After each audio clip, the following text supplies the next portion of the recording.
Je suis le directeur général de l'APCO France. Donc l'APCO est aujourd'hui présent dans 8 pays en Europe, avec un chiffre d'affaires consolidé d'à peu près 600 millions d'euros, dont un peu plus de la moitié en France, avec un peu plus de 200 laboratoires à fin 2012. D'accord, donc moi je suis Richard Fabre, biologiste à Toulouse. Je suis président du réseau LabSTEM, qui est un réseau de laboratoires indépendants qui regroupe une trentaine d'actionnaires avec 170 sites qui représentent un peu plus de 200 millions d'euros de chiffre d'affaires.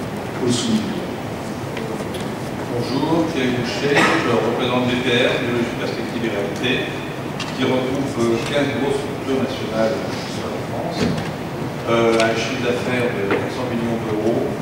La particularité, c'est que nous avons monté un réseau spécialisé en groupe, centre d'achat. Je représente Biologie, Perspective et Réalité, BPR, qui associe 15 grandes structures nationales qui représentent un chiffre d'affaires de 400 millions d'euros. La particularité, c'est que cette BPR a monté un réseau spécialisé, entre autres, un GE d'achat, un certain nombre d'autres structures. Voilà. Donc Alain Daliac, je suis médecin biologiste, je suis président du LAPS France, qui fait partie du groupe UNILAPS, donc le groupe européen de diagnostic médical, biologie, pathologie et radiologie, des ordonnances européens. Donc, qui fait un chiffre d'affaires à peu près similaire à celui de l'APCO de plus de 600 millions d'euros.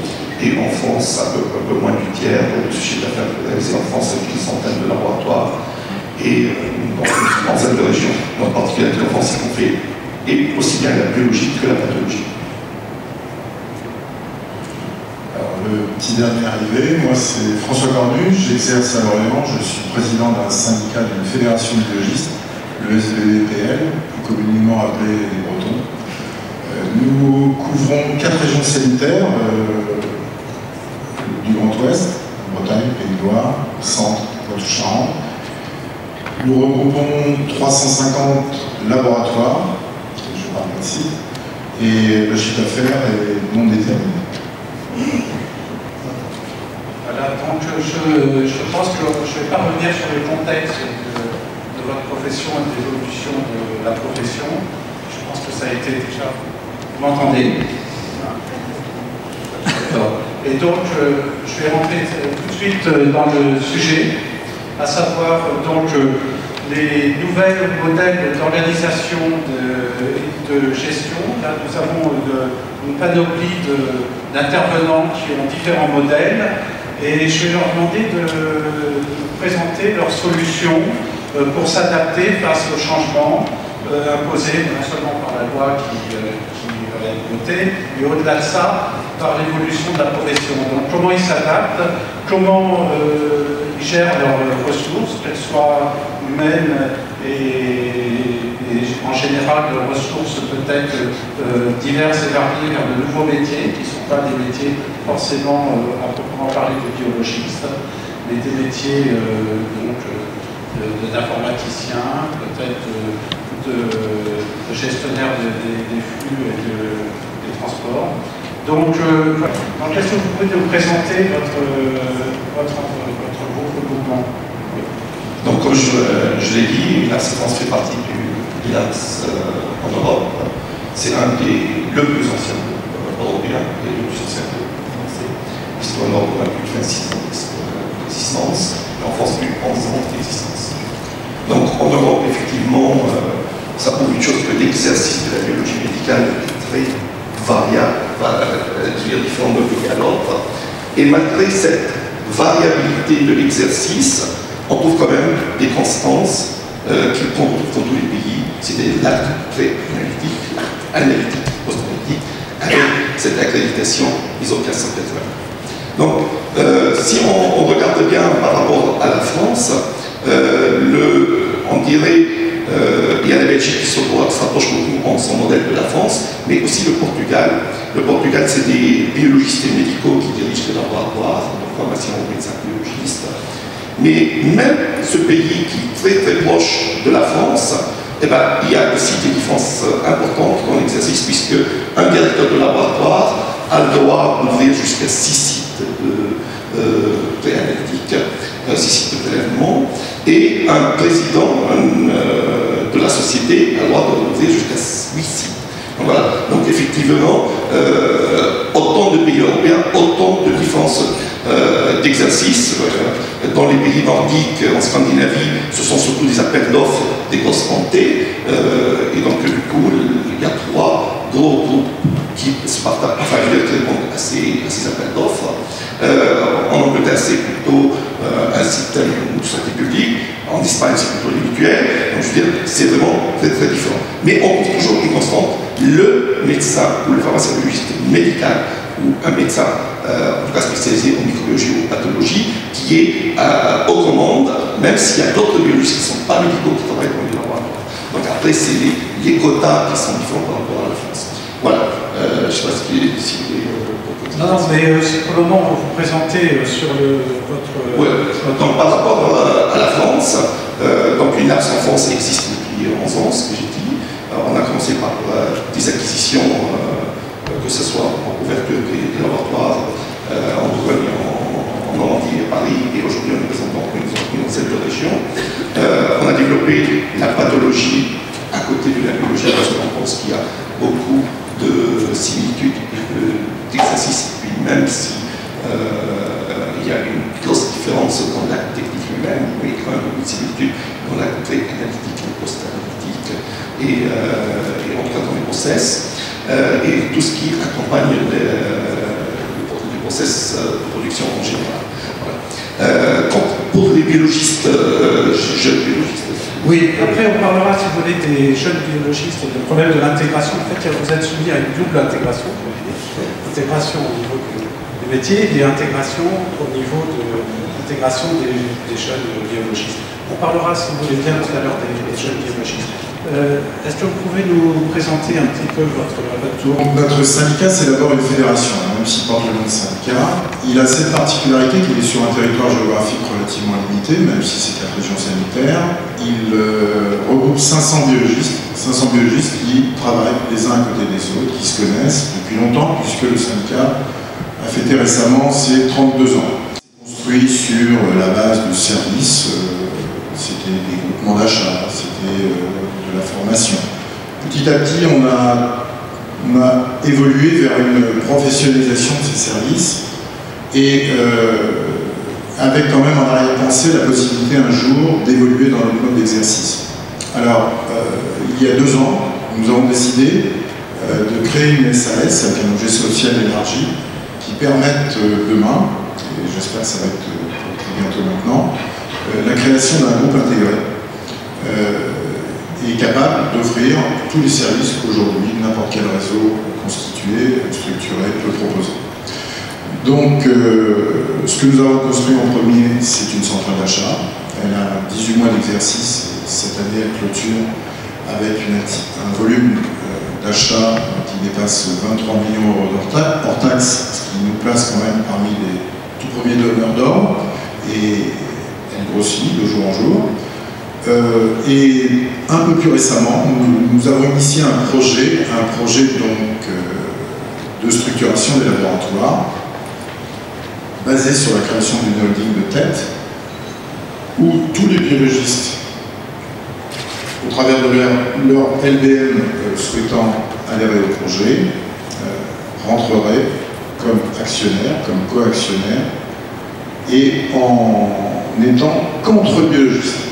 Un des axes, 3 axes que nous sommes fixés, c'est de créer un réseau qui ne contienne à son démarrage, et j'espère pour longtemps, que des biologistes.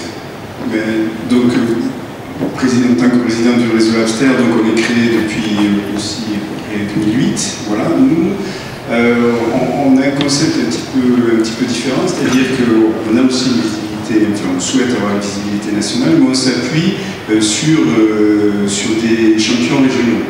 Voilà. Donc les actionnaires Labster sont essentiellement des groupes qui s'intègrent régionalement. Voilà. Et aussi, on insiste beaucoup sur... on n'est pas un groupe intégré, c'est-à-dire que Labster n'a pas de part dans les laboratoires, au contraire, ce sont les structures juridiques qui ont des parts dans le réseau. Donc on s'appuie sur des groupes régionaux. Pourquoi? Parce qu'on croit beaucoup à la biologie médicale de proximité. Et donc, elle se fait régionalement. C'est régionalement que se font les plateaux techniques, c'est régionalement que les sites de prélèvement se gèrent, fusionnent ou ne fusionnent pas. Donc ça, c'est très important. Mais par contre, ce n'est pas en région que se décident un certain nombre de choses. C'est au niveau national.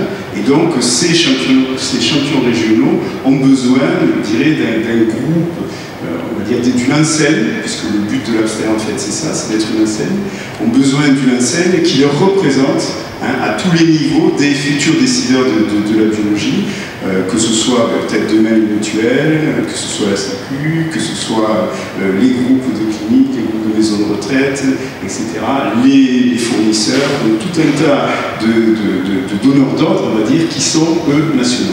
Donc notre but, c'est d'être une véritable enseigne répartie sur toute la France. Ce que j'observe en écoutant et en regardant le marché, c'est que finalement, et même M. Cornu est assez proche du modèle, je pense qu'il y a un consensus, en tout cas parmi nous tous, qui est de dire qu'il faut des structures loco-régionales fortes et que ces mêmes structures loco-régionales soient rassemblées dans des réseaux plus larges, alors interrégionaux, nationaux, européens, j'ai envie de dire peu importe. Mais en tout cas, ce qui est clair, c'est qu'on a tous cette vision commune. Après, la façon dont on l'a mis en œuvre est un petit peu différente. L'ABCO est un projet qui a été conçu au début des années 2000 par des biologistes. Et les biologistes étaient majoritaires au capital de l'ABCO pratiquement jusqu'à l'été 2008. Et c'est à partir du moment où ils ont voulu financer une expansion internationale et une accélération d'un certain nombre d'acquisitions en France, et je reviendrai sur ce sujet, que petit à petit, ils ont ouvert leur capital à un nombre croissant de financiers pour aujourd'hui représenter, les biologistes essentiellement français, représentent à peu près 40% des actionnaires du groupe LABCO.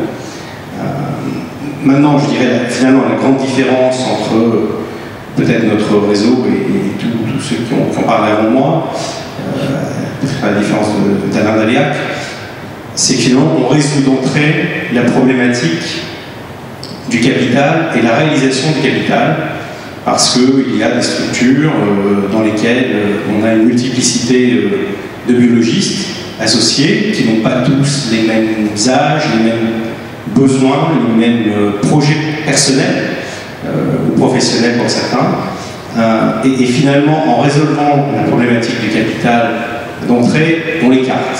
Alors chez LABCO, en fait, d'une certaine manière, on la résout partiellement, puisqu'en réalité, beaucoup des biologistes qui nous rejoignent réinvestissent dans la structure holding internationale et donc ont une partie de leur capital qui est placée comme ils le veulent et une partie de leur capital qui reste placée dans LABCO. Alors si je reviens au modèle lui-même, on a forcément, de par nos racines, une approche encore très loco-régionale, très entrepreneuriale et très, j'ai envie de dire en franglais, tirée par les biologistes, puisque dans les structures locales, nous avons quasi exclusivement des biologistes dans toutes les positions, je dirais, professionnelles, fonctionnelles et d'encadrement jusqu'à la direction des régions, puisque l'ABCO étant un réseau aujourd'hui assez étendu et fonctionnant quand même comme un groupe intégré, on a une strate régionale et tous nos directeurs régionaux sont des biologistes qui eux-mêmes sont souvent leaders de l'une des structures de leur région. Donc ça c'est, je dirais, le modèle opérationnel. Et puis ensuite on a le modèle, la structure ou la technostructure centrale, donc au niveau de la France pour ce qui nous concerne. On retrouve là un fonctionnement avec un comité de direction qui est composé à peu près aux 3 quarts de biologistes et pour 1 quart de managers. Et toutes les fonctions de l'entreprise, alors je dirais pas les fonctions de métier, pas la biologie, où là on n'a pas mis de manager en binôme des biologistes, mais par contre toutes les fonctions non métiers, donc les ressources humaines, le juridique, l'administratif, la gestion économique et financière, la qualité, etc., etc.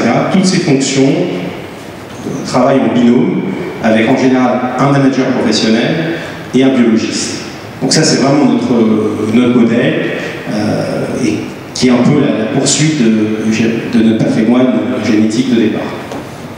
D'accord. Donc, globalement, tout le monde a conscience que le regroupement est indispensable, qu'il soit fait par capillarité régionale, nationale ou venant d'en haut par le biais de financiers. Ceci étant, je voudrais vous poser un peu une question non politiquement correcte. Est-ce que vous pensez qu'à terme, il y a de la place pour tout le monde? Pour toutes les formes d'exercice ou pour toutes les formes d'exercice qui existent aujourd'hui? Tous vos modèles de développement sont originaux et intéressants. Ceci étant, il y a un marché, il a un certain volume, il y a des marchés régionaux, des marchés nationaux, des marchés européens. Restons au niveau national. Est-ce que toutes ces structures peuvent coexister? Enfin, est-ce qu'à un moment donné, il n'y a pas un rapport de force qui naturellement s'imposera? Comment vous... Je sais pas, aujourd'hui l'enjeu est essentiellement économique parce qu'on est sujet à une pression tarifaire continue depuis 6 ans et ça continue pour encore 5 ans si rien n'est fait. Tout ça rabote de façon très sensible la profitabilité du secteur et donc la rémunération des biologistes et donc la valorisation à terme du capital de ces biologistes. Et pour revenir sur la présentation qui a été faite tout à l'heure, personne ne sait dire aujourd'hui combien se vendra un laboratoire dans 5 ans, dans 10 ans, s'il ne réagit pas. S'il ne réagit pas en se regroupant. Après, il y a plein de façons de se regrouper, on l'a vu, et il n'y a pas que les nôtres. Il y a aussi toutes celles qui existent aujourd'hui, tous ceux qui finalement se disent regroupons-nous régionalement et restons-en là, qui ne voient pas encore la nécessité de s'allier à plusieurs régions, à tort ou à raison, je serais bien présomptueux de dire. Toujours est-il que, clairement, la pression économique fait qu'on doit peser plus face aux fournisseurs et être plus efficient avec des structures qui positionnent les coûts au bon niveau et qui évitent les redondances de coûts. Et donc, forcément, ce qui va se passer, c'est un regroupement. Jusqu'où faut-il aller dans le regroupement? Quels sont les regroupements qui seront les plus, je dirais, ceux qui subsisteront, ou est-ce qu'il y aura finalement la place pour tout le monde? Honnêtement, je ne sais pas répondre à cette question. Oui, personnellement, je pense, mes confrères, je pense qu'on n'est pas encore à la moitié du chemin qui doit être encore parcouru par la biologie. Et ce chemin, il sera parcouru d'autant plus vite que, évidemment, la pression économique sera intense. Je crois qu'en effet, il n'y aura peut-être pas de place pour tout le monde. Et je crois que, on va dire, les conditions historiques dans lesquelles se sont créés les réseaux, les chaînes, etc., seront très, très, très déterminantes. Parce qu'encore une fois, quand on regarde véritablement l'économie des laboratoires, on est souvent bien obsédé par l'aspect analytique, la biologie industrielle, qu'on va rentabiliser, etc. Même le gouvernement, même la CNAM en est obsédé. Mais bon, le problème, c'est qu'avant qu'on mette un tube dans un appareil, aussi gros soit-il, il y a quand même un patient qu'il faut piquer, qu'il faut accueillir dans un labo, qu'il faut retenir dans ce labo, à qui il faudra rendre un résultat, etc. Et il ne faut quand même pas oublier que les 2 tiers de nos coûts, c'est des coûts de prélèvement, c'est les coûts liés au site. Donc ce qui fait que la manière dont les réseaux se constituent, est-ce qu'ils sont cohérents régionalement ou pas? Est-ce que pour se créer, ils ont dû consommer une quantité phénoménale de capital qui, dans un contexte économique qui devient sévère, va être difficile à rembourser? Je crois que ça, c'est important. Donc, d'où notre choix d'une structuration régionale avec des groupes qui, évidemment, des grands groupes régionaux qui, aujourd'hui, ne sont pas tout à fait mûrs. Ils se sont constitués, ils ont créé, mais on sait bien que, de toute manière, ils n'ont pas fini leur maturation et leur évolution. Et le rôle de notre réseau, justement, c'est d'accompagner, de les aider, de professionnaliser cette maturation. Mais on s'aperçoit bien souvent qu'ils le font tout seuls. Et ils le font pas si mal que ça. Je pense qu'aujourd'hui, il y a 2 niveaux. Il y a, au niveau régional, je pense que la messe est dite. Je veux dire, en gros, les groupes qui existeront, qui se feront, qui se constitueront, la messe est dite. Il n'y a plus grand chose à faire. Par contre, ces groupes vont évoluer vont se professionnaliser. Et à un moment donné, lorsque régionalement ils auront fait le tour de la situation, c'est là où ils vont s'adresser à des réseaux d'échelle nationale qui seront capables de leur faire passer l'étape suivante. Donc moi je suis très, très optimiste, mais je pense qu'en effet il n'y aura peut-être pas la place pour tout le monde. Et juste une question, vous vous donnez enfin, est-ce qu'on peut, dans le temps, combien de temps encore pour que cette intégration soit quasi bouclée? Je vais vous dire, voilà, nous, quand on a créé l'Abster, on pensait que ça prendrait 10 ans. Bon, ça n'a même pas pris 2 ans, ou 3 ans. Donc, je crois qu'il faut parier. Vous savez, on parle souvent du rapport Lalande de 2006 qui a déclenché un peu tout ce turmoil, on pourrait dire. Et dans ce rapport Lalande, il y avait une phrase qui m'avait quand même frappé. Elle disait qu'il ne fallait jamais sous-estimer la capacité d'adaptation du biologiste.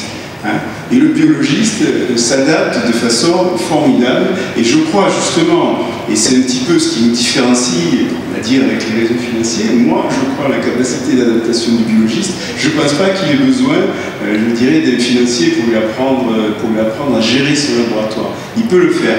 Il a besoin, bien entendu, de financiers pour lui apprendre la finance. Et au fur et à mesure où les structures deviendront de plus en plus importantes, bien évidemment qu'il y a des métiers qu'il faudra professionnaliser. Mais aujourd'hui, je pense que les biologistes sont sur le terrain, travaillent, se constituent dans des groupes, seront le nez dans le guidon, et lorsqu'ils le lèveront, je crois et j'espère qu'ils trouveront des réseaux qui seront capables de leur faire passer, comme le tien, comme le mien, comme celui de François, qui seront capables de leur faire passer l'étape supérieure.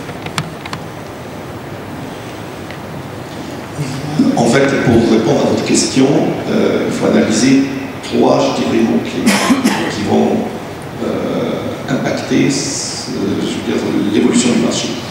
Le premier point, c'est la qualité et l'accréditation nécessaire, indispensable, avec tous les investissements qui sont quand même attachés à cette accréditation et qui ne sont pas à la portée de tout le monde.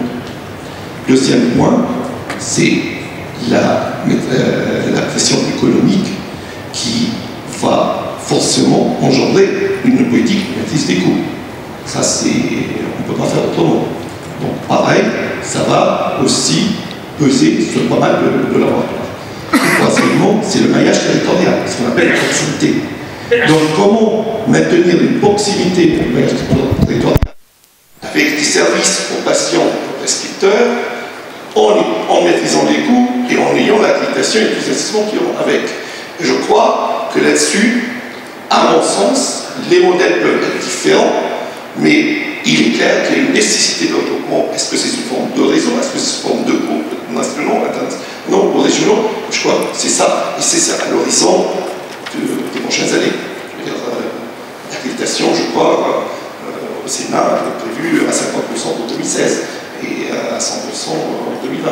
Donc, je crois que c'est, à mon sens, il y aura toujours possibilité d'exister pour quelqu'un pour développer un laboratoire indépendant petit, possibilité, mais est-ce que cette réalité existera? Je ne crois pas.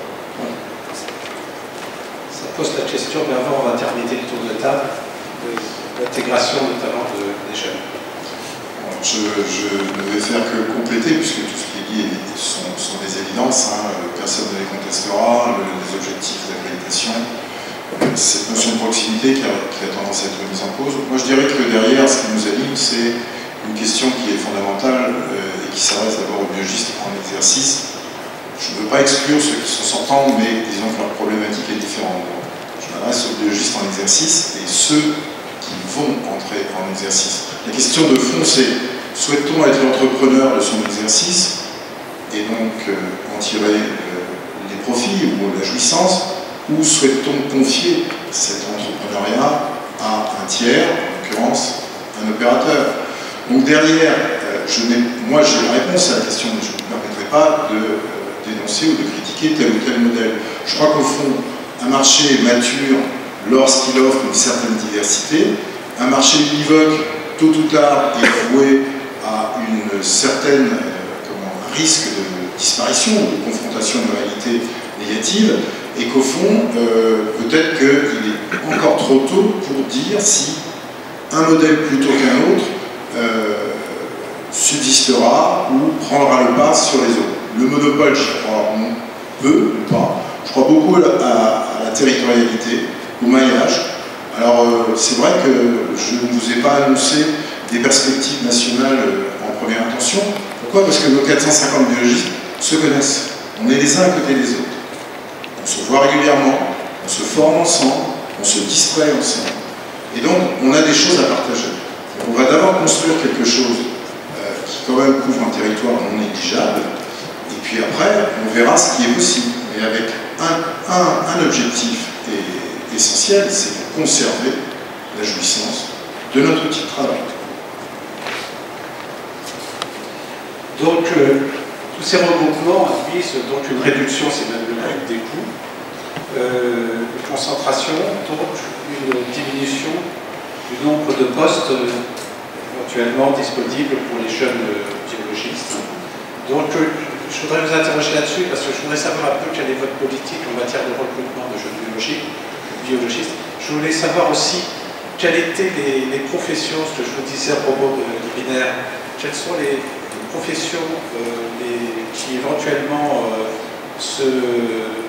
peuvent s'agréger, c'est-à-dire que sur les nouvelles professions, aussi bien en matière de logistique, informatique, etc., qui sont éventuellement recherchées, et donc quels sont les profils de poste, et surtout comment vous voyez ces jeunes biologistes qui souvent n'ont pas les moyens capitalistiques pour créer leur propre structure, et qui se retrouvent face à un marché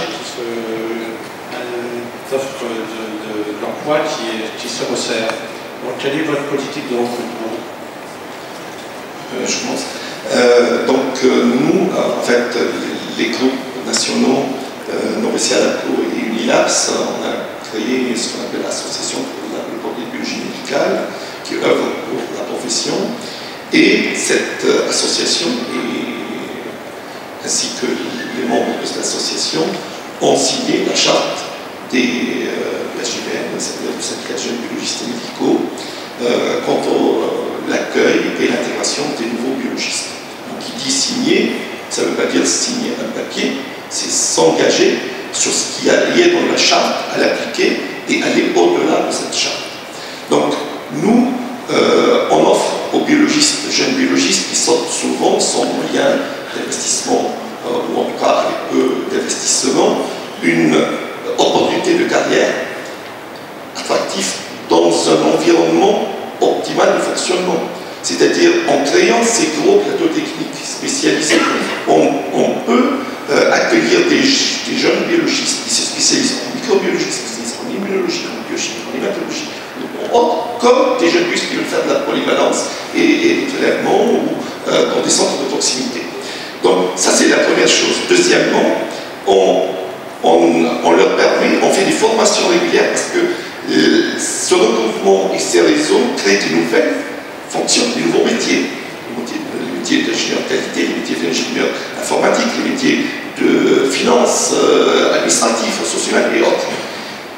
Un biologiste, je crois, peut se former pour être, je ne dis pas devenir ingénieur informatique, en tout cas pour faire de la qualité, pour faire de la finance, pour faire de l'administratif, ce qui n'est pas le cas des autres métiers qui ne peuvent pas se former pour être biologistes vu notre parcours. Et je crois que c'est très, très important, ces formations qu'on fait en interne pour les jeunes biologistes, qu'on leur permet d'évoluer, de voir d'autres métiers transversales qui vont les aider aussi bien au sein de notre groupe que après si un jour ils décident de partir autrement. Troisièmement, il y a la carrière possibilité d'évolution, de carrière nationale, voire internationale, avec la présence dans différents pays européens. Je crois que c'est très important pour les jeunes biologistes. Unilabs, c'est une autre spécificité. La loi impose 2 jours de formation continue par an. Nous, dans nos règlements intérieurs, on a 15 jours de formation pour les biologistes. Donc, je veux dire, c'est très, très important, avec une grille d'évolution des rémunérations qui est, je veux dire, évidemment, ce n'est pas la même grille que les praticiens hospitaliers dans les hôpitaux, mais qui, quand même, prend, on va dire, une similitude d'évolution qui permet quand même de ne pas bloquer le salaire et d'évoluer pour le fixe, mais aussi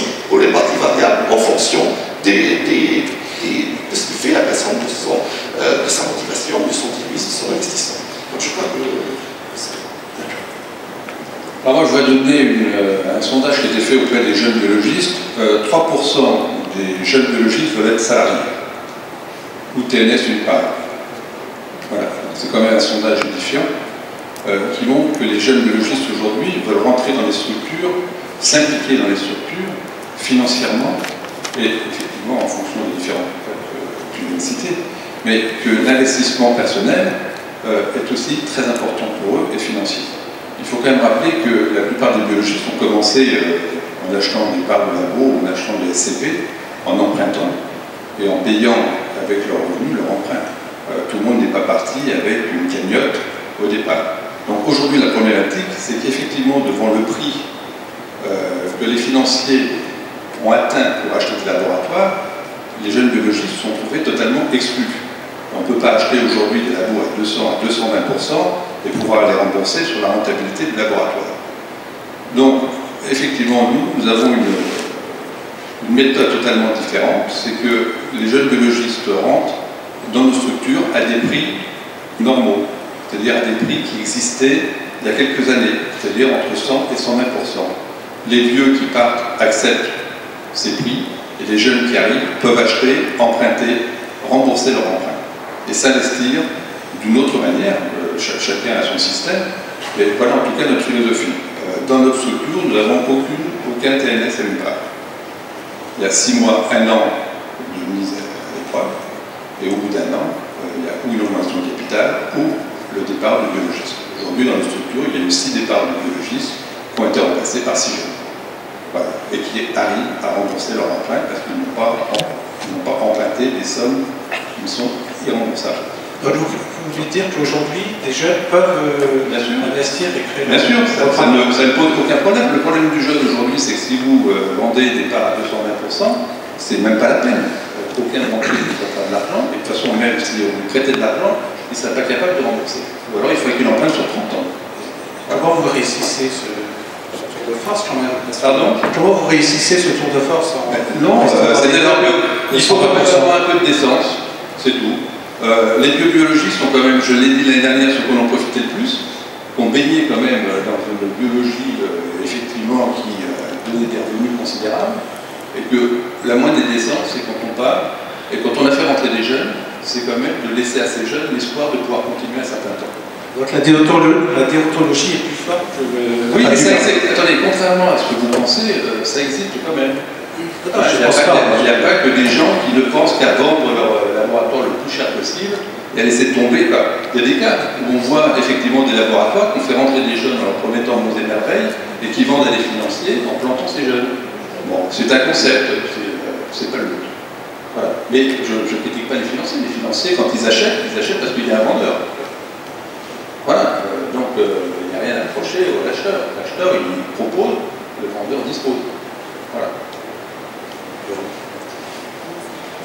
Voilà. Ben, écoutez, moi pour l'Abster, je serais très à l'aise pour répondre parce que comme on possède pas de labo, donc on n'intègre pas de jeunes, évidemment.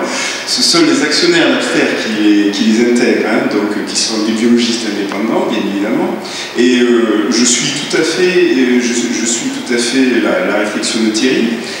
Donc les actionnaires, qui sont des biologistes indépendants, intègrent des jeunes. Ils intègrent des jeunes déjà parce que, je le dis très souvent aux jeunes que je rencontre, parce qu'ils ont un boulevard devant eux. Je veux dire, il y a la génération du baby boom qui va partir, hein, donc c'est vrai qu'ils ont un boulevard devant eux, hein, premièrement.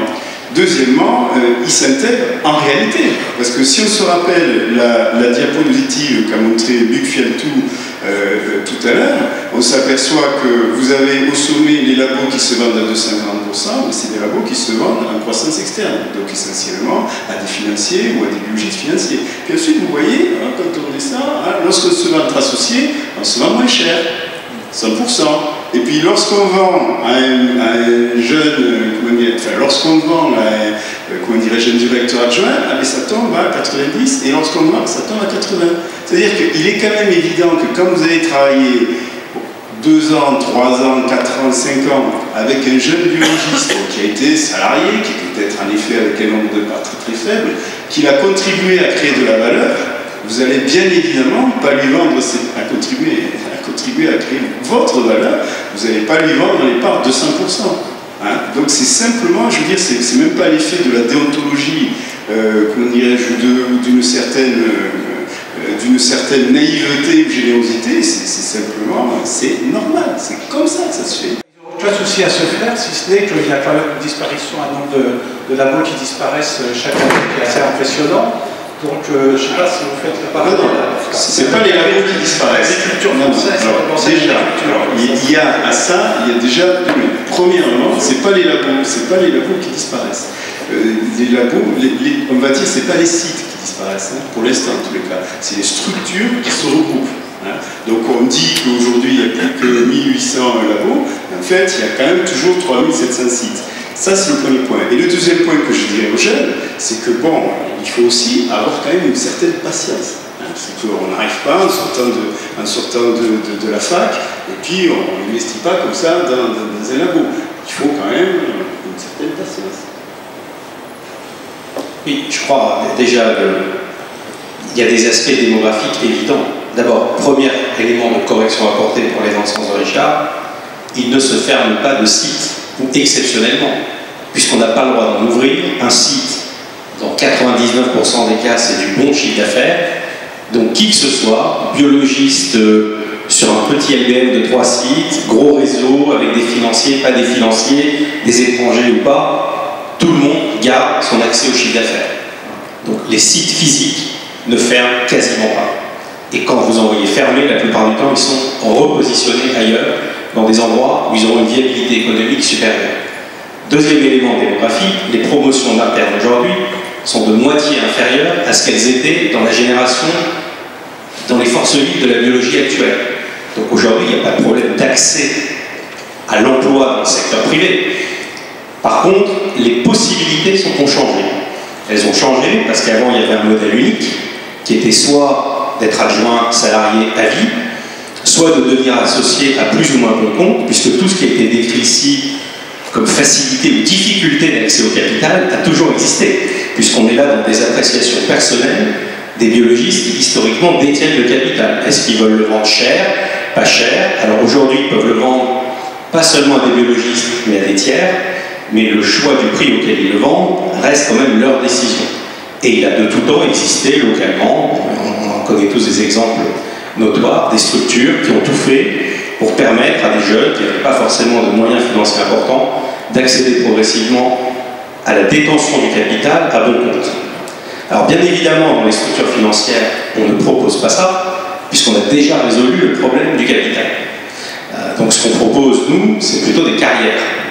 Mais aujourd'hui, si vous faites une transposition à d'autres secteurs, tous les diplômés des premières écoles d'ingénieurs ou de commerce ne finissent pas comme associés de PME. Tous les experts comptables et tous les avocats ne finissent pas comme associés de cabinet. Un certain nombre d'entre eux font le choix de rejoindre des entreprises plus ou moins importantes, plus ou moins internationales, dans lesquelles ils vont faire des carrières. Donc pour parler, chez nous, on a, et je pense que le problème auquel l'APCO est confronté est un problème général, il va falloir renouveler une génération beaucoup plus nombreuse de biologistes qui ont en moyenne une grosse quarantaine, une petite cinquantaine d'années, et arrive sur le marché une génération de jeunes trentenaires qui peuvent opter pour les différentes options. Moi, quand je reçois des jeunes, je leur dis toujours, écoutez, je pense que ce qu'il faut savoir, c'est ce que vous voulez faire. Est-ce que vous voulez être dans le privé ou dans le public? À partir du moment où vous voulez être dans le privé, est-ce que vous voulez être propriétaire de votre entreprise locale ou est-ce que vous voulez faire une carrière?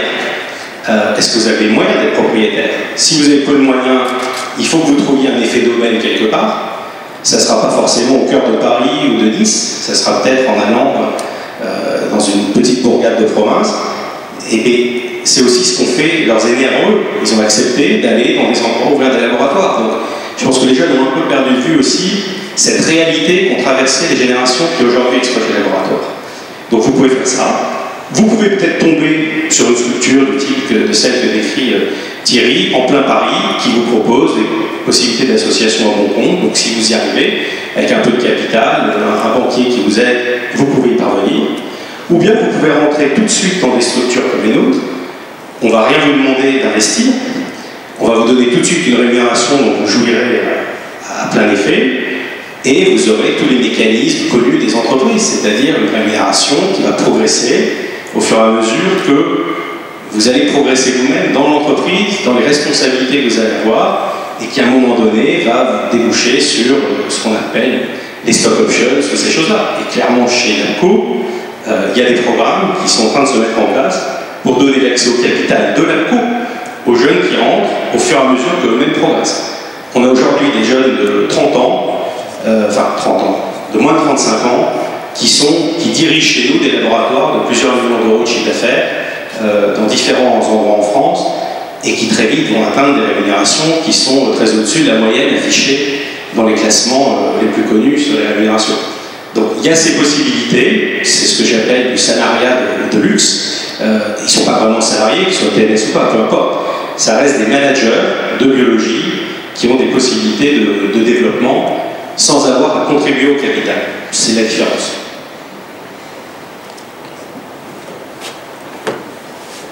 Partager cette analyse qui d'ailleurs est un peu en déphasage avec les attentes des biologistes, des jeunes biologistes, puisque la plupart des jeunes biologistes ne souhaitent pas, semble-t-il, être salariés dans ça va mieux comme ça, dans une grosse structure, mais plutôt être associés et participer à l'aventure, j'allais dire, de l'entreprise. C'est une évidence, une profession qui n'est pas capable d'intégrer ces jeunes diplômés est vouée à disparaître. Donc si la volonté des jeunes diplômés c'est de devenir des vrais entrepreneurs, non seulement des managers, mais des entrepreneurs qui profitent du fruit de leurs efforts, eh bien nous devons de leur proposer un modèle qui permette de les intégrer. Alors les intégrer, je reviens sur quelque chose que j'ai dit qui est une évidence dont on doit tenir compte, c'est qu'il y a un marché, on en a parlé beaucoup aujourd'hui, et le marché fait que le ticket d'entrée peut réfréner certaines ardeurs et voire, terroriser ou en tout cas annihiler des vocations et une volonté. Donc c'est à nous de proposer un modèle, et c'est sur quoi nous avons travaillé, un modèle qui fasse que un jeune biologiste qui rentre comme associé à part entière. Quand il rentre, il accède à toutes les fonctions que peut prétendre un manager. Je rappelle quand même que la notion de qualité est évoquée, mais on a souvent l'impression que la qualité, c'est un petit peu comme une guirlande qu'on accroche sur le laboratoire. Ça exige quand même derrière une très grande compétence qui doit être prouvée, puisque lorsqu'on est en évaluation, on est quand même pas mal sollicité. Et aujourd'hui, un biologiste doit maîtriser des aspects techniques très fouillés. Et je pense que les jeunes diplômés sont tout à fait à même de répondre à ces besoins. Par ailleurs, s'ils ont des vocations pour travailler sur des domaines de support de notre exercice, vous avez cité la logistique, vous avez cité les achats, vous avez cité la qualité bien sûr, mais bien d'autres encore, il faut que dès le départ, ils puissent être impliqués dans le fonctionnement du groupe.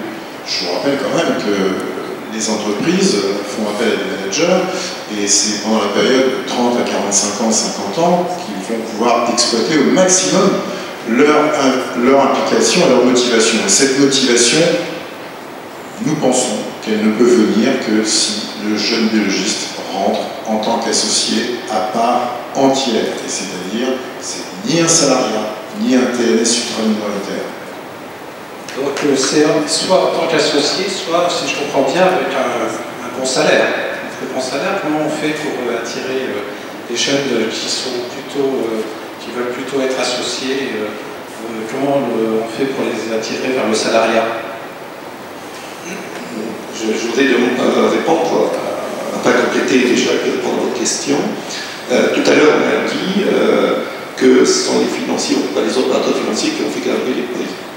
Bon, c'est vrai que l'arrivée des tiers, des opérateurs autres que les biologistes, fait que le marché a plus de demandes. Enfin, le marché d'offres et de demandes fait qu'il y a effectivement plus de demandeurs que d'offres et a monté les prix. Ce n'est pas les financiers eux-mêmes.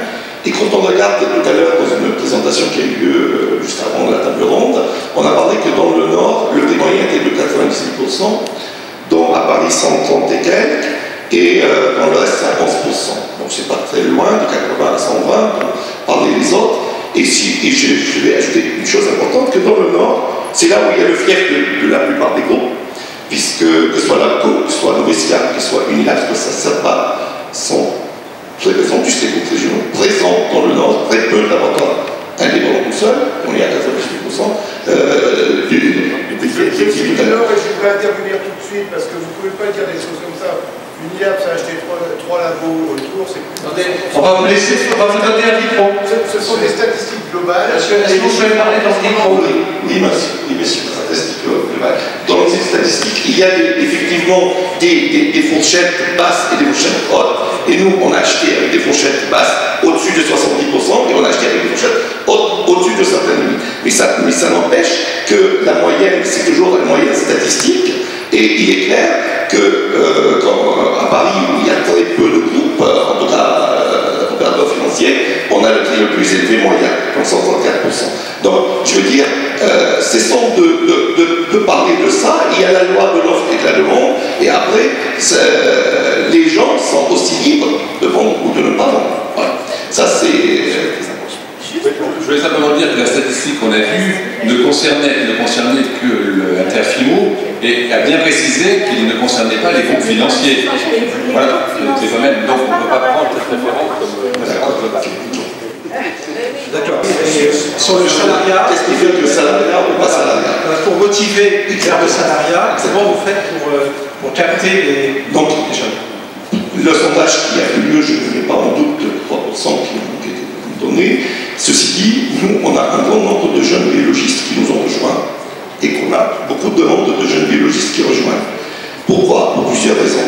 Premièrement, tous les jeunes, même s'ils veulent, à un moment donné, on était jeunes, tous, par le passé, et à un moment donné, si on veut être associé, faire de l'entrepreneuriat, je pense qu'on peut, pendant une période privilégiée, le salariat, qu'il soit hospitalier ou non hospitalier, le temps de se forger un peu d'expérience, et après choisir la voie qu'on veut donner à la carrière ultérieure. C'est ce que j'allais dire, vous rapprochez en fait de l'hospitalier, d'abord. Exactement. Peut-être pas les mêmes salaires, c'est peut-être une différence de salaire. Voilà, effectivement, la gouvernance, on va dire le modèle d'exercice des groupes, particulièrement le groupe Unilab, se rapproche beaucoup de l'hospitalier, à la différence quand même qu'il y a des salaires sont beaucoup plus attractifs, et surtout une notion de carrière qui est totalement différente, et puis surtout dans la gouvernance il y a quand même des changements, puisque le biologiste à l'hôpital, j'étais à l'hôpital avant, je sais de quoi je parle, le biologiste à l'hôpital, il n'a pas de pouvoir économique, aucun, de décision sur le choix, tandis que dans les laboratoires privés, que ce soit groupe ou groupement, la majorité des droits de vote reste au niveau des scènes, au niveau des biologistes, même si l'actionnaire qui est celui qui va investir, qui détient les sous, va discuter, il y a un compromis qui se fait, parce que de toute façon, la décision doit être prise pour des gros investissements au niveau de l'Assemblée. Et je crois qu'on a prouvé, que ce soit nous ou les autres groupes, qu'on a investi énormément dans les laboratoires, que ce soit pour la qualité ou pour les plateaux techniques ou pour les locaux, et sur la formation de nos biologistes. Et on compte beaucoup le biologiste, on investit sur les biologistes, parce que c'est ça ce qui va considérer. C'est assez participatif. D'accord. Oui, je crois que le jeune biologiste, lorsqu'il arrive, et en effet, tant mieux pour lui, il a plusieurs choix, l'hôpital, les réseaux financiers, s'il veut s'intégrer dans des groupes libéraux, bon, en effet. Il faut qu'il sache aussi voir un peu au-delà. C'est-à-dire qu'on peut avoir, je veux dire, une carrière, c'est 10 ans, 15 ans, 20 ans, 30 ans. Bon, l'hôpital, c'est des rémunérations qui sont moyennes encore, mais c'est fonctionnaire, il y a quand même la sécurité de l'emploi, etc. Donc, je veux dire, ce côté-là est assez attractif. Bon, après, salariés, TNS, etc., bon, en effet, on peut avoir des rémunérations très attractives, mais bon, quel va être demain l'environnement économique des laboratoires, et on sait que, je veux dire, une des variables d'ajustement du regroupement, de la restructuration, etc., c'est les salariés, et parmi les salariés, il y a les gros salaires, il y a les biologistes. C'est vrai que lorsqu'on choisit, et bon, en tous les cas ça a été mon cas, c'est vrai que lorsqu'on choisit de s'investir dans une entreprise, d'en être propriétaire, on se constitue un capital, ça c'est sûr, mais on se constitue aussi une sécurité de l'emploi, c'est-à-dire que vous êtes quand même propriétaire de votre outil de travail. Et je crois que la principale motivation, on va dire, au-delà, je crois qu'on fait tous de la biologie, on fait tous la même biologie, et j'espère qu'on fait tous de la bonne biologie, hein. Mais ensuite, dans l'évolution patrimoniale, dans la sécurité de l'emploi, dans une carrière qui va se dérouler sur 10, 20, 30, 40 ans, je crois que on aime bien quand même être propriétaire de son outil de travail. Je crois que c'est très important. Peut-être juste avant de répondre à la question spécifique, en financier et en économiste, je ne vais pas nier que l'arrivée des financiers sur le marché de la biologie il y a quelques années a changé le référentiel de prix. C'est une réalité. Maintenant, la réalité actuelle, c'est que les financiers sont loin d'être ceux qui proposent les prix les plus élevés sur le marché. Et que c'est souvent des groupes locaux régionaux qui ont des possibilités synergétiques, mot extrêmement financier, très élevés, qu'il s'agisse de personnel ou de biologistes, qui sont les plus actifs et les plus enclins à délivrer les synergies. Okay. Ça, c'est aussi une réalité qu'il ne faut pas nier. Deuxième réalité qu'il ne faut pas nier, je pense que beaucoup des biologistes qui sont dans cette salle travaillent avec d'autres associés, parfois dans des structures où il y a plusieurs associés, voire des dizaines d'associés. Tout le monde est biologiste, c'est pas pour autant que tout le monde est un entrepreneur, un chef d'entreprise, un manager dans l'âme. Il y a beaucoup de biologistes, en tout cas moi je vois dans l'APCO, et on en a un peu plus de 300, qui ont juste envie de faire de la biologie. Il y en a qui ont juste envie de s'occuper des patients. Donc, la biologie, c'est un métier à la base. J'imagine qu'on ne fait pas biologie pour être chef d'entreprise, parce qu'il y a plein d'autres voies qui préparent à ça. On fait biologie pour faire de la biologie et pour faire de la santé. Et il se trouve qu'on est obligé, historiquement, peut-être de moins en moins maintenant, d'être aussi des gestionnaires d'entreprise, en tout cas que certains s'y collent. Et le font avec plus ou moins de succès, de talent et d'investissement personnel. Mais c'est bien parce que certains s'y collent que d'autres peuvent vivre leur métier de base. Et je crois que c'est, face à cette statistique que donnait Thierry Boucher, je pense que je suis surpris en fait que l'immense majorité des biologistes ont envie d'être des entrepreneurs et des chefs d'entreprise, qu'ils ont envie de détenir leur capital, d'avoir une forme de sécurité ou de lien fort avec l'entreprise dans laquelle ils travaillent, c'est une chose, mais beaucoup d'entre eux ont envie d'exercer le métier de différentes façons. Donc qu'est-ce que nous on propose? On propose ça, mais comme tout le monde, finalement, ni plus ni moins. On l'a structuré à d'autres manières, parce qu'on est des entreprises, donc il y a beaucoup plus de managers chez nous qu'il ne peut y en avoir dans les réseaux, et qui ont vu ce qui se passait ailleurs, et qui essaient de transposer ce genre de modèle de gestion prévisionnelle de l'emploi, de gestion des ressources humaines. On a des profils de carrière, des filières, il y a tout un arsenal, je ne vais pas rentrer dans le détail, puisque je ne suis pas ici pour faire l'article de l'APCO, mais clairement, on apporte ces choses-là, et avec ça, on arrive à attirer des biologistes qui, finalement, se reconnaissent dans ce projet. Mais c'est pas parce qu'ils sont forcés d'aller chez nous. Je l'ai encore dit, aujourd'hui, je pense qu'on a tous des problèmes de recrutement de biologistes qu'on arrive à résoudre plus ou moins bien, parce qu'il y a une pénurie de biologistes. C'est-à-dire qu'aujourd'hui, les jeunes biologistes ont tous les choix possibles. Je suis même heureux d'entendre pour eux qu'ils ont même un nombre croissant de structures qui leur proposent des conditions d'association aux anciens prix, ce qui est formidable, et je pense qu'un certain nombre les saisiront. Et d'autres seront plutôt intéressés par ce qu'on est capable de leur proposer en termes de responsabilité, de carrière, d'emploi. Je ne sais pas qui dans cette salle donnerait à quelqu'un qui est sorti de l'internat il y a moins de 5 ans un poste de directeur général de SEL à égalité avec des quinquagénaires et une rémunération à leur niveau.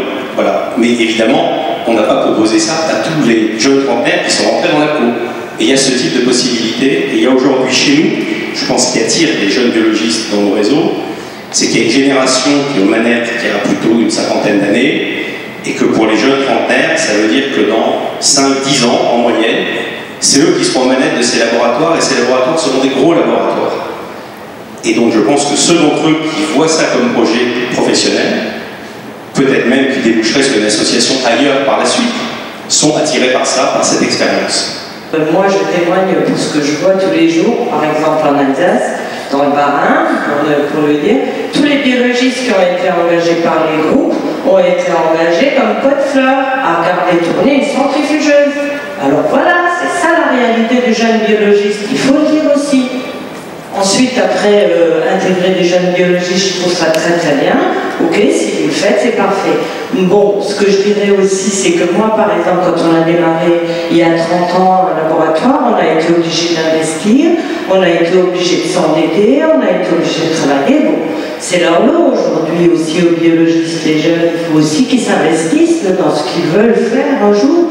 Ensuite, vous parlez aussi de la revente des laboratoires. Troisième point, moi je dirais que la revente des laboratoires, aujourd'hui nous on est dans une perspective de vente et certainement on va vendre au prix le plus intéressant. Malheureusement c'est comme ça. Je veux dire, tout le monde vend au prix le plus intéressant. Ce n'est pas à nous de décider le prix de vente. On va vendre parce qu'on va nous proposer quelque chose. C'est au législateur de faire son travail et de dire voilà, les laboratoires, la biologie, la santé ne doit pas aller au financier. C'est ça le problème aujourd'hui, c'est pas à nous de décider. On a élu des gens, on a eu Sarko qui nous a fait un premier coup, maintenant on a Hollande qui continue. Mais c'est pas à nous de décider du prix des laboratoires, je regrette. Madame, je trouve très intéressant vos commentaires. Vous avez commencé par dire ce que vous observez en Alsace. Je voudrais simplement faire remarquer, si votre propos était destiné aux financiers, il n'existe aucune structure dans la région Alsace dans laquelle il y ait un quelconque des groupes qualifiés comme financiers sur le marché. Donc vous décrivez là en réalité, et je ne voulais pas le dire mais je pense que c'est intéressant de le dire, vous décrivez là en réalité une certaine réalité des biologistes entre eux qui est toute différente de celle qui a été exposée par les personnes qui sont sur ce panel, M. Cornu, Boucher et Fabre. Et il est clair qu'il y a des biologistes qui arrivent, qui ont une culture de finalement laisser peu de place aux jeunes qui arrivent, et d'autres qui ont une culture toute différente. Mais ça a toujours existé et ça existera toujours. Nous, les financiers, la différence, c'est qu'on a besoin des biologistes jeunes, dans la force de l'âge, ou plus âgés, et donc on est très vite obligé de leur donner des responsabilités, et par exemple les notions d'associé une part chez nous n'existent pas. Si vous avez une SEL avec 5 jeunes biologistes, ils se partagent forcément 50% des droits de vote dans la SEL, donc il n'y a pas d'associé à une part. Oui, mais malheureusement, il y a énormément de laboratoires maintenant qui ne font plus de prélèvements. Et il y a une nécessité de biologistes dans ces laboratoires, et donc les biologistes qui arrivent, voilà les postes qu'on leur propose. Ils se retrouvent dans des laboratoires où il n'y a rien à faire qu'à regarder le patient arriver et faire des prélèvements. Moi, j'appelle pas ça une carrière. Je ne critique pas votre analyse, hein. Je veux dire que ce soit des finances. C'est en général. On ne peut pas contester la robotisation de... Oui, mais là je dirais c'est un petit peu un autre problème qui est un peu indépendant des financiers ou pas des financiers. C'est la structure dans laquelle évolue la biologie aujourd'hui, hein, où en effet on a dit qu'il y avait de moins en moins de laboratoires, on va dire, de structures juridiques, mais il y a toujours tout autant de sites. Hein, et donc c'est clair que les sites se sont vidés de techniques. Hein. Mais ça, je veux dire, c'est malheureusement le cas pour tout le monde. C'est la conséquence, on va dire, de la loi de 2010, c'est la conséquence de l'évolution technique, etc. Ça c'est pas lié, on va dire, à la structuration des laboratoires. Bon, ensuite, bien évidemment que partout, il y a des biologistes qui sont, je veux dire, vous utilisiez le mot déontologique, moi j'utiliserais le mot humain. Il y a des biologistes qui sont humains, avec tout ce que l'humain comporte de bon et de moins bon. Un jeune biologiste, lorsqu'il s'installe, mais ça je crois que ça a été de tout temps vrai, je dis, il faut qu'il prenne conseil. Je veux dire, il peut tomber dans un guet-apens comme tomber dans un paradis. Hein, donc il faut aussi, un jeune biologiste, quand il rentre, parce que je connais très bien la question de l'Alsace, un jeune biologiste qui va dans ce type de laboratoire, il sait quand même, si c'est pas renseigné un petit peu, il sait quand même ce à quoi il s'attend. Hein, donc je veux dire, on ne peut pas, d'un côté, je veux dire, on ne peut pas non plus dédouaner un biologiste qui sort, qui a quand même un certain âge, une certaine expérience, etc., je dirais, de ne pas tomber dans le premier piège venu. Surtout quand il y a des belles structures à côté qui ont besoin de lui. Peut-être que pour conclure, ce qui serait intéressant, c'est de faire... S'il vous plaît. Ah, oui. Moi, je voulais simplement dire tout à l'heure, c'est vrai que ce que j'ai entendu, c'est pour moi un petit peu trop idyllique. Et que la vraie vie, c'est pas ça. Et la vraie vie des labos, même dans les labos, et surtout dans les labos avec des structures financières à leur tête, c'est pas si sympathique que ça d'y vivre. Pour l'intégration des jeunes biologistes, à partir du moment où le labo est bien structuré, où les gens sont respectés et où il y a le caractère humain qui est important, je pense qu'il n'y a aucun problème pour intégrer des jeunes biologistes. Ça, c'est mon point de vue.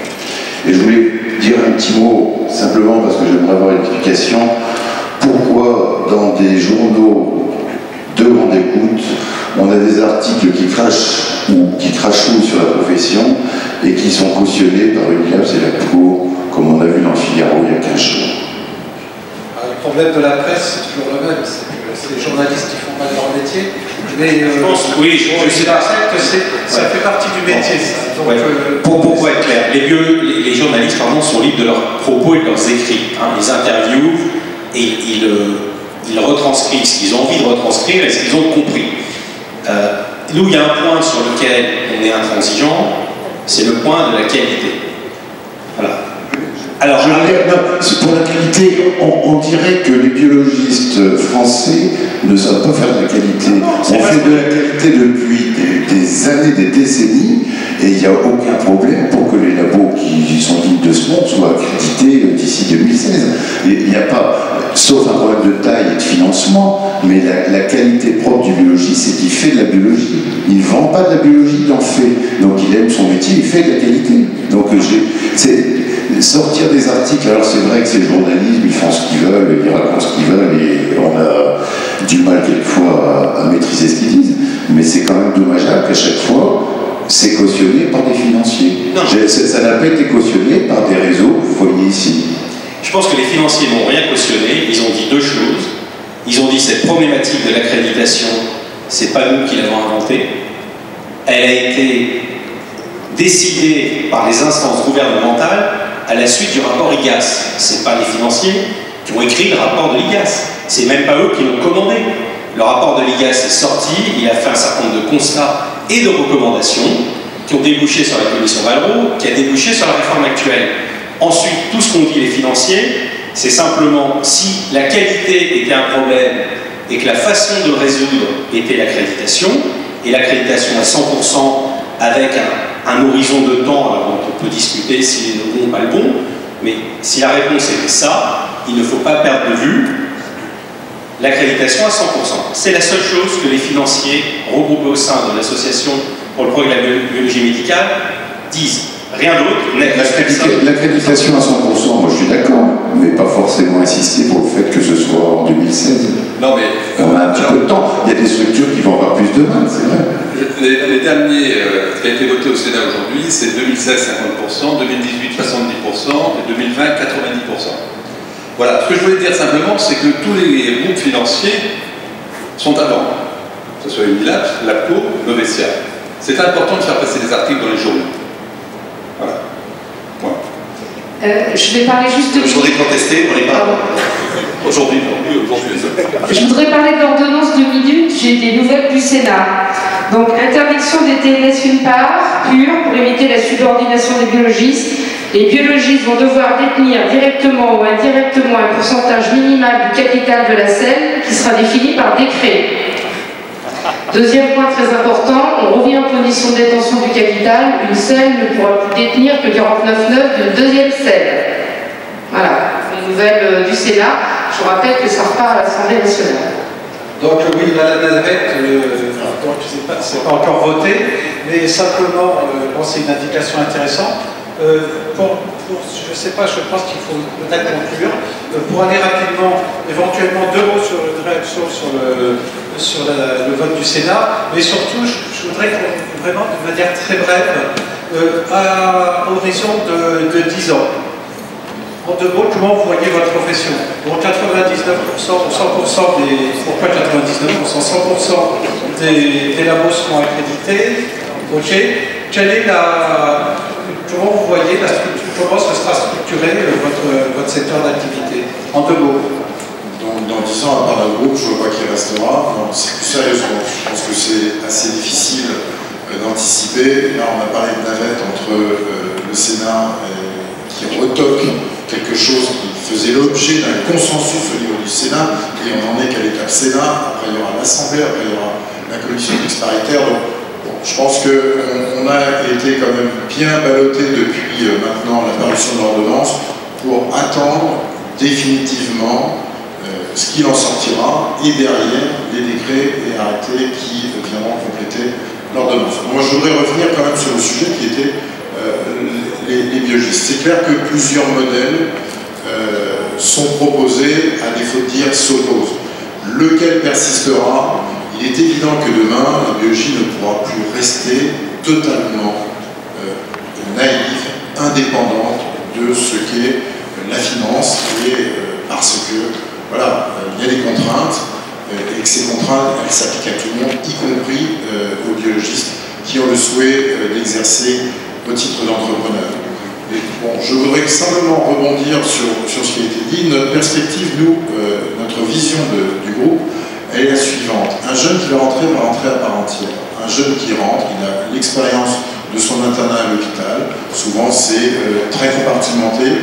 Il va pouvoir exercer au sein d'un LBM qui a la tendance, plus ou moins, à aujourd'hui fonctionner avec un plateau technique. Il va d'abord se frotter à la technicité, à la compétence liée à son métier. Lorsqu'il commencera à rentrer dans la classe senior, il pourra participer au niveau territorial à la construction de la politique et de la stratégie du groupe. Ça, c'est quelque chose qui est très fortement ancré dans notre projet. On veut que cette politique et stratégie soient construites par la base. Après, s'il s'avère que l'un d'entre eux, parmi les biologistes en exercice, a des compétences et une expertise particulière, il montera au niveau d'un comité d'experts qui viendra assister une direction professionnalisée. Voilà en deux mots la description du projet. Donc je pense que dans 10 ans, nous serons là.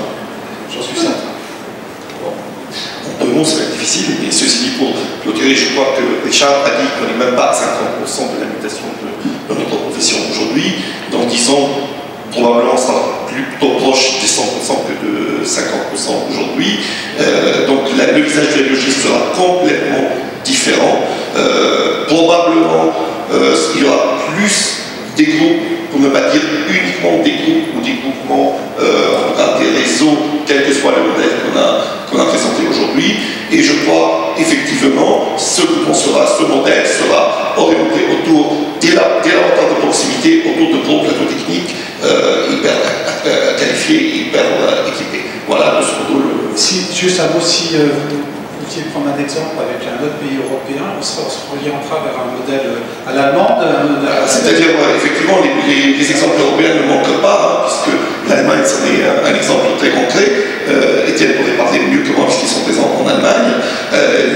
L'Espagne aussi, la Suisse, la Belgique. Je veux dire, les exemples européens ne manquent pas. Et on va inévitablement vers ce regroupement de nos activités. Voilà, moi je pense que dans les 4 ans, c'est-à-dire 2017-2018, la messe est dite, il y aura 200 groupes, 200 réseaux, et qui vont finir ou par s'associer ou par se racheter. Voilà, maintenant dans 10 ans, etc. Tout ce qu'on peut dire, c'est que je conseille à tout le monde d'aller visiter des labos allemands, l'INBAR en particulier, vous allez vous retrouver 30 ans en arrière, parce que c'est lamentable. C'est la référence qu'on vous sort sans arrêt. Et je conseille d'inviter les directeurs de CPAM qui vous gonflent tous les jours en vous citant l'Allemagne, en ne sachant même pas ce qui s'y passe. Donc je vous conseille vraiment de téléphoner à M. Lindbach, qui est quelqu'un de très sympathique, et de voir ces 10 000 m² à Heidelberg. Vous allez vous retrouver au Moyen-Âge. Voilà. Et c'est le modèle qu'on nous met aujourd'hui devant en nous expliquant que la biologie allemande, elle est fabuleuse, elle est extraordinaire. Je vous signale que les tubes sont prélevés par les médecins, avec quel numéro, rendus sur des comptes rendus de carte bleue. On recommence 10 fois les examens. Alors, évidemment, ça coûte pas cher, hein, la glycémie ou 2 centimes. Bon, mais il y n'y a pas d'antériorité, il n'y a rien, on ne connaît pas le patient. Voilà, c'est la biologie dont on nous dit tous les jours qu'elle est extraordinaire. Allez-y, surtout prenez le ticket, Delbert c'est pas loin, hein, en voiture vous mettez 4h30, mais ça vaut le coup d'aller voir. Et après vous pourrez discuter pour expliquer que la biologie française et l'accréditation française est quand même unique, puisqu'il va du pré-analytique, alors qu'en Allemagne le pré-analytique n'existe pas au niveau de l'accréditation. Les tubes arrivent, on passe un potassium 2 jours après, ça gêne personne, puisqu'il n'y a que l'analytique qui compte, donc c'est le tube. Voilà, donc je vous conseille vraiment à tous d'y aller. D'accord. Je passe après. Non, je crois que la biologie restera française, avec le modèle français, bon évidemment pas tout à fait le même, parce qu'il y a 40 ans d'histoire, et les patients, ça, ils supporteront pas ça. Les patients ne supporteront pas, donc je crois qu'on restera quand même avec un modèle de biologie médicale, avec une certaine proximité. Alors cette proximité, elle sera en fonction évidemment de la réalité économique, mais quand même une certaine proximité. Après, je pense que le marché sera structuré comme tout marché. Quand vous discutez avec des économistes ou des gens de marketing, c'est la loi un petit peu des 60-40. Par contre, on ne sait pas qui sera 60 et qui sera 40. Donc la loi des 60-40, c'est en gros, il y a un groupe qui... voilà, il y a un groupe financier, et en face, pour moi, il n'y aura que des réseaux ou des chaînes. Quasiment. Hein, donc les indépendants seront regroupés en réseau, Labster, Sunavio, etc. ou d'autres, ou ça aura peut-être d'autres noms. Il y aura évidemment des chaînes financières, donc on sera partagé, les uns devront choisir entre chaînes, réseaux, etc. en fonction. Et après, l'importance, elle va se déterminer là maintenant. Qui c'est qui aura les 60? Est-ce que ce sera des réseaux d'indépendants ou est-ce que ce sera au contraire des chaînes financières? Ça, pour l'instant, personne n'est capable de le dire. Mais il y aura toujours ce rapport 40-60, avec évidemment toujours quelque part l'original qui reste tout seul, le breton, le breton, voilà, qui reste tout seul, le village breton. Et bien, tant mieux pour lui. Oui, moi je suis convaincu qu'il y a 10 ans, tous les groupes locaux régionaux qui ont dû se constituer se seront constitués. Donc en local, les choses seront structurées, que ces mêmes structures appartiendront, comme ça a été dit, soit à des réseaux, soit à des chaînes, enfin, ou à des entreprises capitalistiquement intégrées. Clairement, je partage l'avis de Thierry Boucher, le modèle allemand n'est certainement pas le bon modèle, à tout point de vue. Je pense qu'on a un point de départ extrêmement favorable. On a la première biologie en valeur de marché d'Europe, on a la plus grande capillarité, c'est lié à notre histoire, c'est lié à notre géographie, c'est lié à notre démographie médicale. Je crois que simplement que dans ce secteur, pour une fois, ne faisons pas ce qu'on n'a pas su faire dans des tas d'autres secteurs, c'est-à-dire manquer le virage de l'européanisation. C'est pas la mondialisation, c'est l'européanisation. Pourquoi ? Parce qu'aujourd'hui, vous avez des dépenses de santé qui pèsent à peu près 12%, 12 à 14% du PIB selon les pays, c'est-à-dire un quart des dépenses publiques. Donc la notion de prérogative nationale dans le domaine de la santé, à 10 ans, je pense, est une notion qui aura explosé. Hein, si vous voulez mettre sous contrôle ce que l'Europe devra faire, toutes ces dépenses publiques, il faudra aussi mettre sous contrôle les dépenses sociales et la partie santé des dépenses sociales. Donc ça veut dire qu'il va s'imposer un cadre, à mon sens, à 10 ans, plutôt européen, que clairement, comme toujours, c'est l'Europe du Nord qui dominera, que dans l'Europe du Nord, c'est pas un modèle de biologie au sens où on connaît nous, c'est un modèle où la biologie est un service de sous-traitance à la profession médicale et n'est pas la profession médicale elle-même. D'où le décalage d'exercice, d'où les comparaisons complètement absurdes qui peuvent être faites par le gouvernement. Et moi, quand on voit même les comparaisons de coûts, sont complètement absurdes. On a les gens les plus brillants de France qui sont à la Cour des comptes et qui ne sont pas capables d'aligner 3 chiffres pour faire une comparaison intelligente. Donc clairement, mais c'est un peu l'idée dominante. Donc de toute façon, moi je pense que l'enjeu, c'est de dire dans ce monde-là, qui va petit à petit s'imposer à nous, il faut qu'on réussisse en France à construire une biologie solide, parce qu'on a le point de départ le plus fort. Il faut qu'on sache le transformer, qu'on sache laisser la place, comme dans les autres secteurs, on parle de PME, la France manque de grosses PME, manque d'ETI. Il faut fabriquer ces PME, ces ETI de la biologie, C'est ce qu'on est en train de faire, c'est ce que d'autres qui ne sont pas dans la salle font, pour pouvoir s'imposer face aux grandes structures, essentiellement allemandes, si on veut garder une mainmise française sur la biologie française. Très bien, je vous remercie pour vos analyses qui sont finalement assez complémentaires, fondamentalement sur certains points, on a bien compris, différentes. Je note qu'il y a toujours une exception française, donc en biologie comme ailleurs, qu'il faut valoriser cette exception française, que l'on va éviter les méga techniques de l'horreur allemande, espérons, et puis que finalement, si la profession se structure en bonne intelligence, on peut espérer que le modèle français s'imposera à l'Europe.